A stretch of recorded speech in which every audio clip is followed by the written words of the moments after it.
my artsy friends. Today we're going to be stitching a beanie. This is my final piece.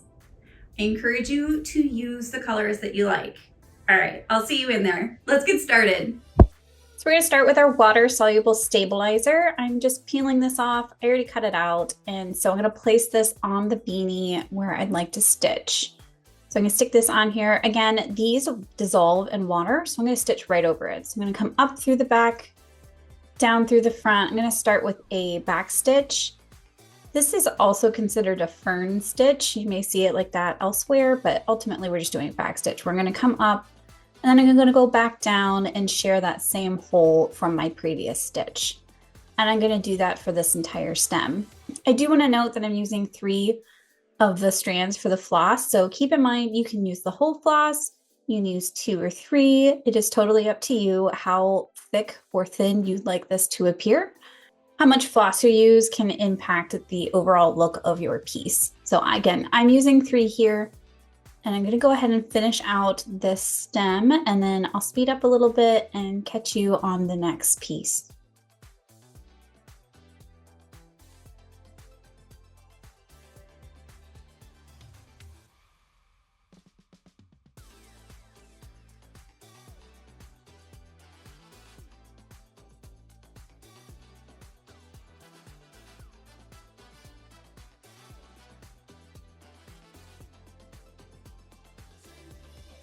So I finished all of my stems, and next we'll be doing a leaf stitch.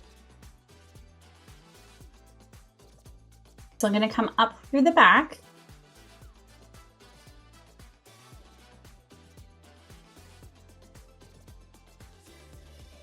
And I'm going to go down about 3/4 from this leaf, and I'm going to pull that through and come up to the left of my center line.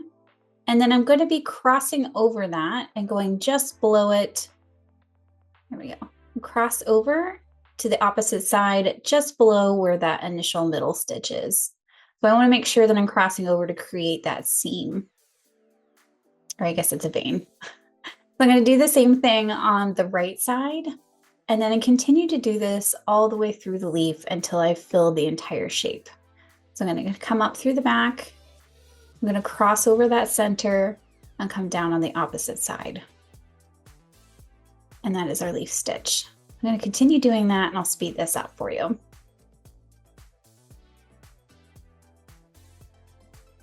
We've got the leaf stitch in. I'm going to finish the others, and then we'll come back for a satin stitch for our petals. I'm going to come up here. And I'm actually going to make this kind of a bud. So this is still going to be green, but it's going to be a satin stitch and match my other flower petals.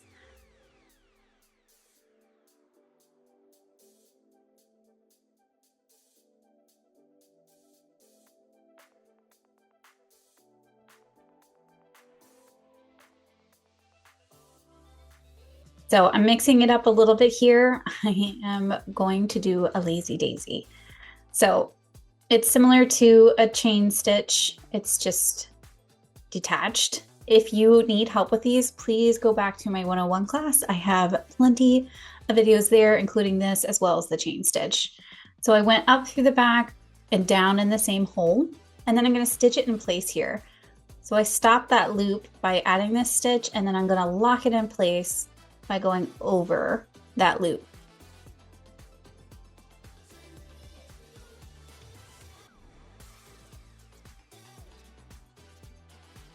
So again, up through the back, down through the same hole, and then I go towards the top of where I want that loop to be, and that's where I pull my needle through, and then I stitch right over that to lock it in place. So there you can see it kind of stops it, and then I'm going to lock it in place by going back down.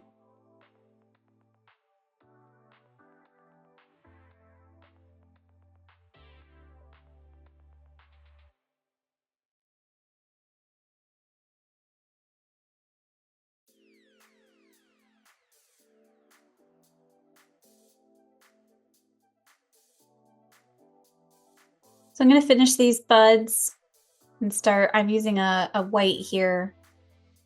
And then I'm going to be using my favorite, a blush pink for my flowers. Now I'm going for more of a tone on tone with these flowers. Again, please make sure that you're using the color palette that you prefer.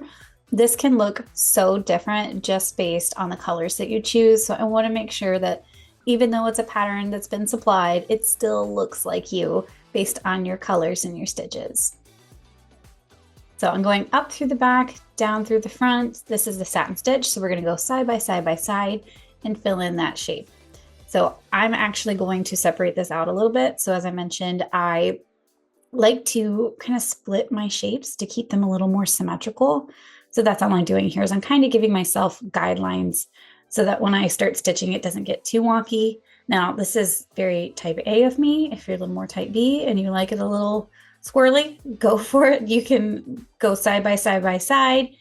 Honestly, some of the nuances in our stitching is what it makes it feel like ours. So again, work how you prefer. I like to split these and go side by side by side, but you can obviously just start anywhere and just fill in the shape. I'm going to speed this through and then we're only going to do one of the French knots. Again, if you need help with those, please go back to the 101 class where I walk you through 15 different stitches, including the French knot, which, to be fair, is the hardest. If you want to swap that out for a satin stitch, totally go for it. And so I'm wrapping this 2 or 3 times and then I'm just going back down. So that's me pulling that through. Easy peasy. Now I'm going to rinse the water-soluble stabilizer off. This one I had to let soak for a bit, but eventually it came off and this is our final piece. So pretty.